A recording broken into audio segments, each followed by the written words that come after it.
ఖడ్గం ఇప్పుడు చూసినా ఏదో ఫ్రెష్గా ఫీల్ అవుతూ ఉంటాం. ప్రతి ఆగస్టు 15కి కానీ, గాంధీ జయంతికి కానీ ఎప్పుడు కూడా టీవీలో చూసి మళ్ళీ చాలాసార్లు చూడడం జరిగింది. నా సినిమాల్లో ద బెస్ట్ ఫిలిం ఇప్పటికి చాలామంది అడుగుతూ ఉంటారు, ఖడ్గం లాంటి ఫిలిం తీయండి తీయండి అని. ఎక్కడ తీస్తాం ఇప్పుడు? తీయలేము. ఎందుకంటే అది ఒకటే వస్తుంది, పీస్, మాస్టర్ పీస్.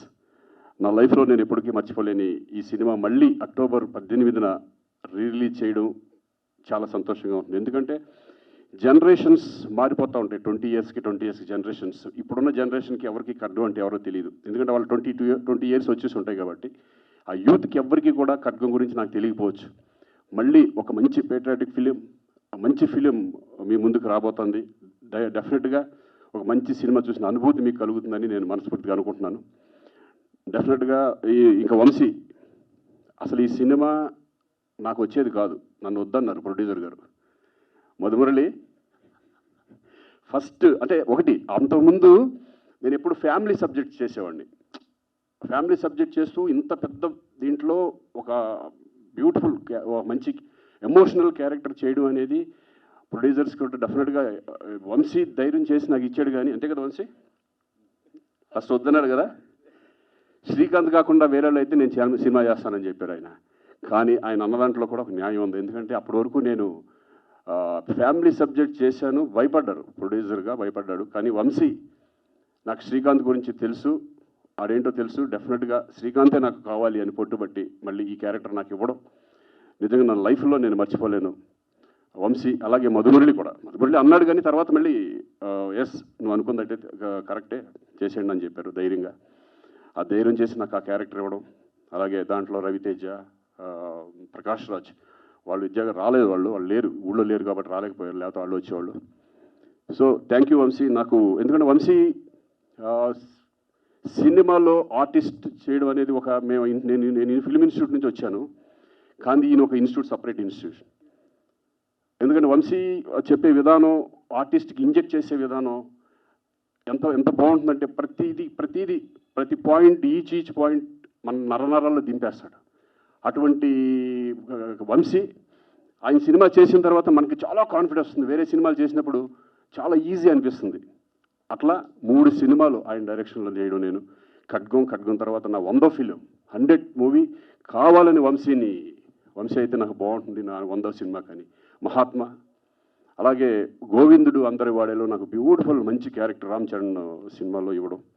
ఇలా చెప్పుకుంటూ పోతే ఈయన గురించి చాలా ఉంటాయి. ఎందుకంటే నాకు నచ్చిన డైరెక్టర్స్లో వంశీ ఒకళ్ళు. ఇప్పటికీ ఆయన ఇంకా ఉంది, ఆయన ఎన్నో మంచి సినిమాలు చేయాలని. ఇంకా ఇండస్ట్రీలో వంశీ లాంటి డైరెక్టర్, నిజంగా అంత టెక్నికల్ డైరెక్టర్ ఈరోజు కూడా ఆయన పాత సినిమాలు ఏది చూసినా సరే ఆయనలాగే తీసే డైరెక్టర్స్ చాలా తక్కువ. అటువంటి మళ్ళీ వంశీ ఇంకా మంచి సినిమాలు చేయాలి. అక్టోబర్ ఇప్పుడు ఈ 18న రిలీజ్ అవుతున్న సినిమా మీరందరూ చూసి ఎంజాయ్ చేస్తారని నేను అనుకుంటున్నాను.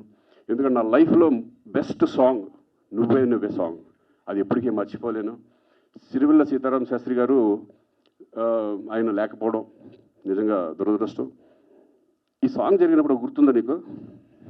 ఏంటి ఫస్ట్ సాంగ్ విన్నప్పుడు ఏంటి వంశీ డ్యాన్స్ పెట్టవేంటి, మామూలుగా నడిపించి చేపించేస్తున్నాం అన్నాను.